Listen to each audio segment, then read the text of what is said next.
Welcome back to Forecasting with Friends, everyone. We have made it to a Friday, and boy, are we happy about it. You know, there's a lot going on across the country and, really weather across the entire world.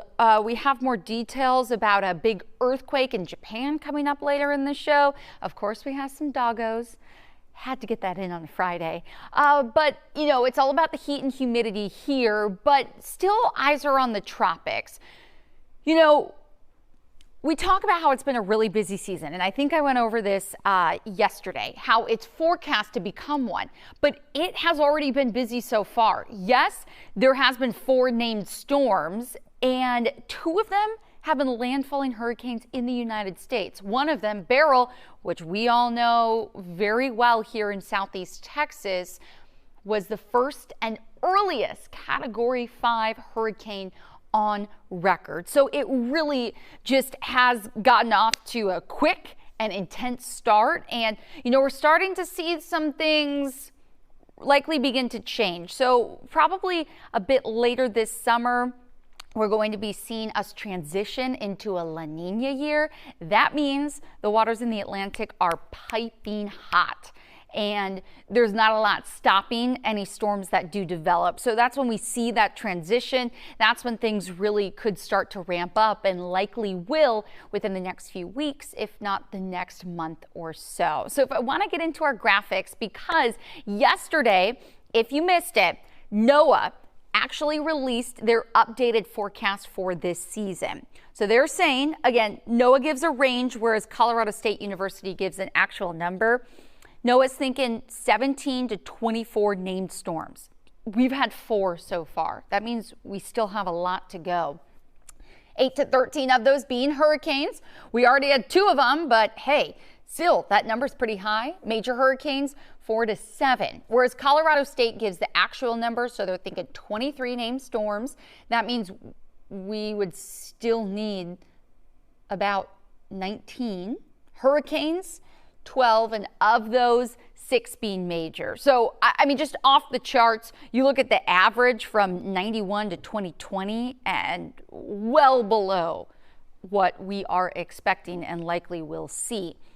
So I do want to talk about Debby, because remnants of Debby are still wreaking some havoc across the Northeast. We are looking at a tornado watch that includes Philadelphia. Earlier included Washington, D.C. It looks like that just moved off to the northeast. We have been monitoring several tornado warnings in this area, but on top of the tornado threat, here's a look at the flash flood risk. Now, it has skinnied up, at least the moderate 3 out of 4 risk. Most of upstate New York is in that, and still a big portion of Pennsylvania. The slight or 2 out of 4 risk, goes all the way up to Vermont and Maine, and then all the way down the coast, well past Virginia Beach. So a lot of folks could be seeing that flooding. There's a lot of rivers up there. Once the rivers crest and kind of go outside of their banks, that's when we could be seeing folks that live along these waterways get impacted. And then I did mention that severe potential. We're likely going to see that continue to move up to the north as that center of where what is the remnants of Debby makes it that way as well. So still a lot going on with Debby. Then I want to take you down to the Caribbean. Honestly, things are pretty quiet right now, which is good, but we've been seeing, after these storms, you give it a week or so, that temperatures will rebound. When a tropical system goes over these warm waters, it mixes it up, meaning some of the cold water that's down well below the surface get mixed up to the surface. So that means the water temps maybe level out a little bit. But once they have time, the heat of the atmosphere just heats them up. That's when things change. But this tropical wave that you see in the bottom right-hand corner of your screen now has a 60% chance for further development. Take a look at our GFS or American model. You can see it's kind of in the center of your screen there, starting to get its act together sometime late this weekend. And then we could be seeing it become a tropical depression into early next week. And here's the latest model. Now, this looks a little bit different than some of the earlier models. It has it skirting happening to the east of the island of Hispaniola. And that makes me think that these latest models are saying, hey, this is going to stay out to sea and hopefully not do a direct impact on the eastern United States. But, you know, at this point, anything's up in the air. If it does become a named storm, Ernesto is on the list. But you can see those top 4 storms have already made major impacts. And I just quickly want to leave you with some formation zones during August of where we could be seeing named storms right in the central Atlantic. That's right where the tropical wave that I had just pointed out is. So, you know, warm waters there, likely going to be losing a lot of that Saharan dust over the next few weeks. Make sure you stick with us. We'll bring you the latest updates, but I do want to go back and talk about Debby. So Debby is leaving behind a long trail of flooding across several states along the east coast of the U.S. Traces of the storm now creeping up toward the northeast, like we showed you. Fox's Chanley Painter has the latest on the impacts and why forecasters say storm-prone communities should prepare for even more wicked weather before this year's hurricane season ends. As communities across the South continue cleaning up from the soggy damage triggered by Debby, remnants of the storm are moving further north, threatening parts of New York and New England with intense rain and the potential for weekend flooding. We're just praying that we don't get any more rain. After making landfall in the Big Bend region of Florida on Monday as a Category 1 hurricane, Debby brought massive flooding across large swaths of the Sunshine State, Georgia, and the Carolinas. We are waiting for the water to go down so we can help everybody get their stuff cleaned up and get back in their buildings. Debby also created the perfect conditions for tornadoes, one slamming into this school in eastern North Carolina Thursday. It's a mess. This all comes as the National Oceanic and Atmospheric Administration is revealing its updated hurricane outlook. We had an 85% chance of an above normal season or an active season. Now we have a 90% chance of an active season this year. Officials warn dramatically high sea surface temperatures have the chance to make this one of the busiest hurricane seasons on record. 13 more named storms because we've already had 4 and we're expecting at least 17 to 24. We're also expecting about 6 more hurricanes. And it's no longer just tropical areas that should be concerned. The remnants of Hurricane Beryl flooded out Vermont, and much of the Northeast is likely to get another slug of precipitation from Hurricane Debby. Hurricane season typically lasts through November. Weather experts say people in affected areas should have an emergency pack and plan ready to go prior to a hurricane's arrival. I'm Chanley Painter, Fox News. So we talked about Debby, but let's go back to Beryl. It has been a month since Hurricane Beryl did make landfall in Matagorda Bay. And the City of Houston Public Works Department and Solid Waste are still working to get our community back to just normal. Our very new reporter, Leslie, checked in with concerned neighbors still looking for answers. It's been 1 month since Hurricane Beryl slammed into Houston, leaving some front yards to look like this, with pile of debris, which leaves people like 95-year-old Harry Kane feeling depressed. That and being out of electricity for 6-7 days, but this hurt worse than anything. I did call in the Monday of the hurricane and told them we'll need to pick up, because I've not seen or heard anything since. And you've just been patiently waiting? I mean, what has that wait been like? I guess you say patiently. I intended to call the city council later today. It's been 5 weeks. Nothing has been moved. I've had trees taken out and there it's piled up. Something that leaves Meredith Powell, president of the Monarch Oaks Civic Association, frustrated for her community, especially for older folks like Mr. Kane. When you think about that, someone at that age having to worry about all this debris, what goes through your mind? I mean, does that make you even more frustrated? It does, and we have multiple elderly neighbors throughout our community who are going through the same thing and who don't have family members to help, and so we try to step up as much as we can. Now, it's important to know solid waste management is handling debris removal like this from private property. So far, they've picked up 32,000 loads over the last 25 days, while Public Works says they're handling debris removal from city streets and right-of-ways. Just like this one on Richmond and Kirby, where there are no tree limbs, but one of 750 traffic signals damaged during Beryl that still need to be repaired, which Public Works says they're trying to fix. Whether you have debris in your yard like this or you want to report damage, both Solid Waste and Public Works are asking the public to be patient as they work to get the city all cleaned up. In Spring Branch, Leslie Delaspore, Fox 26 News.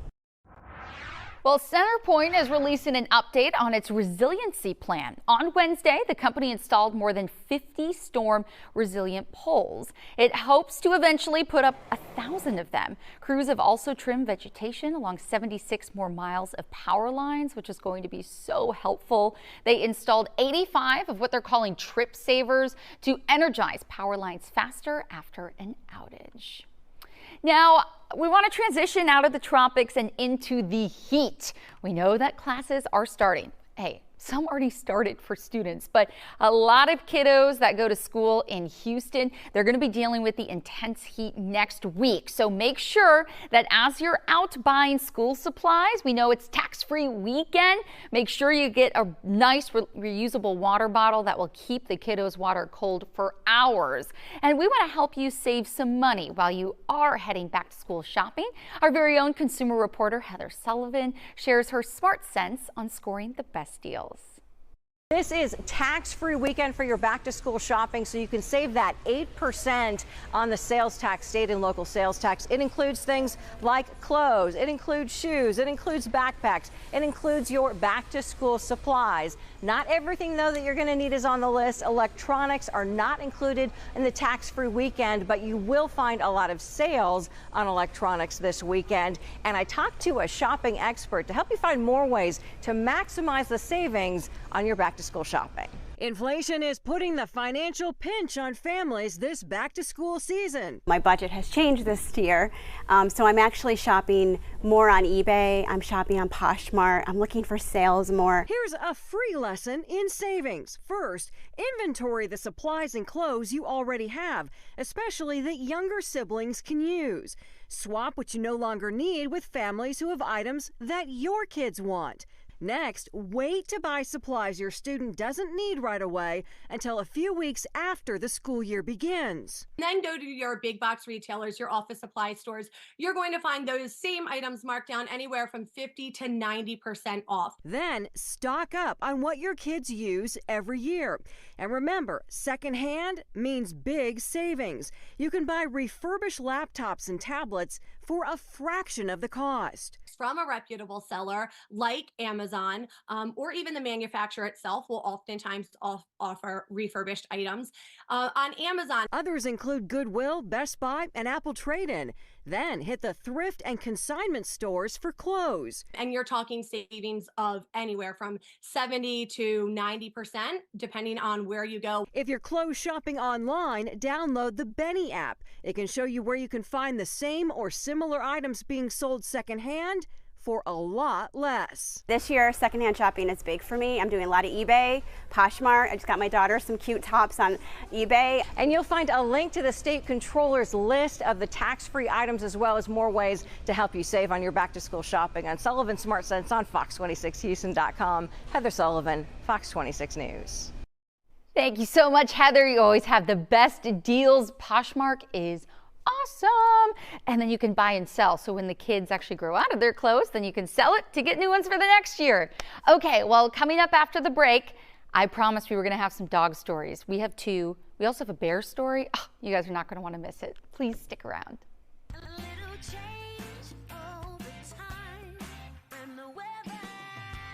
Fox 26 is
Fox 26 YouTube page. Like and subscribe today.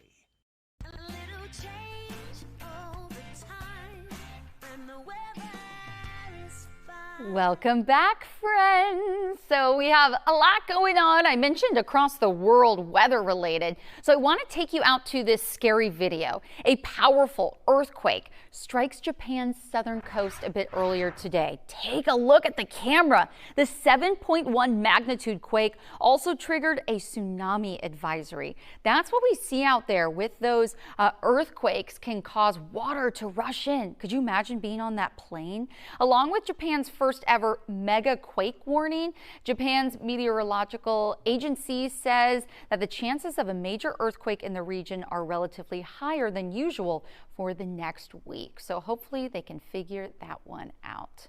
Okay, to the sweet, sweet dog story. In an Only on Fox report last month, we told you about a husky trapped for days on an island in Clear Lake. Now the journey the dog embarks on, oh, his name's Journey the dog. I read that wrong. Okay, Journey the dog embarks on a journey to a better life. There we go. Randy Wallace has the story. I've had him for the last week and a half. He's been just a really great dog. In an Only on Fox report on July 26, we told you about Journey's plight. He somehow found himself on Bird Island at Exploration Green. A little on the skeptic side, whether there would even be a dog out on the island. There's poisonous snakes and there's alligators and things like that. Dustin Dietrich got in his kayak to save the husky, but Journey had other plans. He jumped off the island and swam to shore. Those waiting couldn't catch him. He was on the run for 2 more days until Holly Thiel captured him.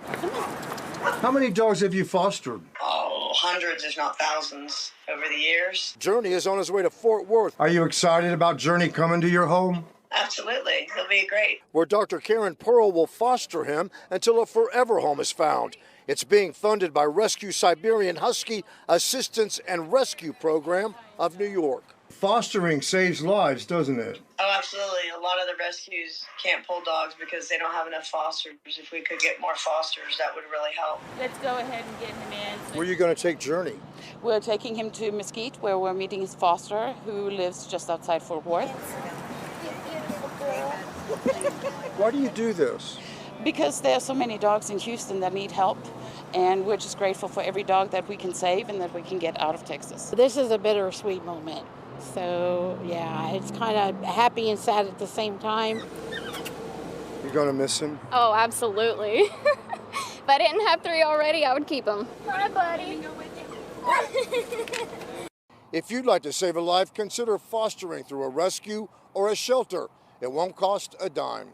Randy Wallace, Fox 26 News. Oh, such a great story. Journey is so cute. Almost makes me tear up. Okay, now this is a funny dog story. I don't know if you've seen it on social media yet. I was sending it all around yesterday. Tennis balls falling from the sky along one street in Ukraine. Or at least that's what it seemed like to strangers who were walking by. Turns out a dog who lives on the 2nd story of an apartment building spends his days playing fetch. The viral videos show the pup poking his head through the railing, dropping the ball to the street below, and eventually someone throws it back. Look at that! He runs and gets it, and then he does it again. And clearly it's a big hit, especially with the kiddos. The videos have racked up millions of views as of this morning. Look at that. Everyone gets involved, and there's a little coffee shop down below. So why not get your coffee and then go play fetch with this sweet little pup? I'm so glad his head does not get stuck through the railing there.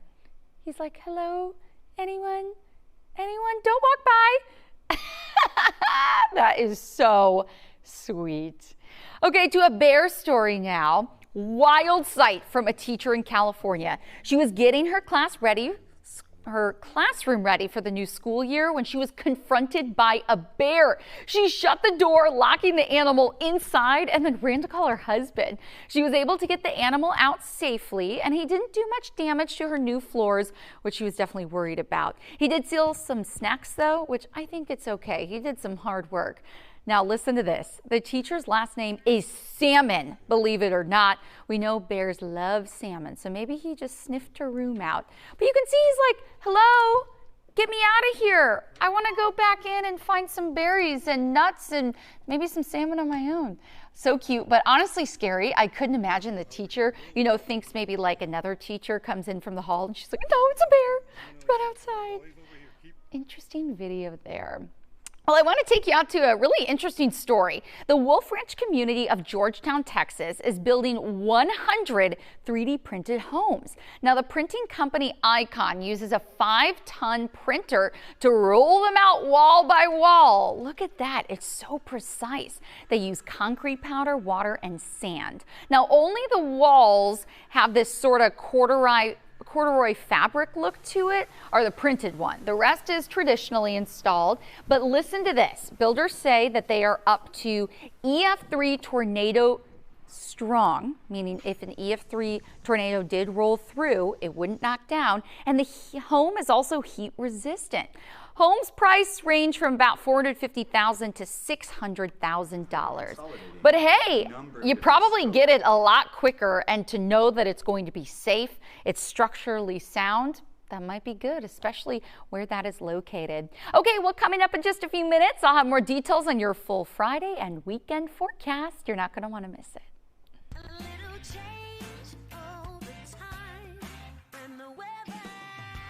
Fox 26 is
Fox 26 YouTube page. Like and subscribe today. A little change over time when the weather is fine. Welcome back, friends. It's Friday, and boy, is it feeling like it. Here's a live look outside. Clear blue skies. There are some clouds off to the north of Houston, but we're likely going to be seeing a bit more of them move in a little bit later today, and I'll go through that in just a minute. But let's talk about the current temps. That's business of the hour. 93 degrees already. It's not even noon.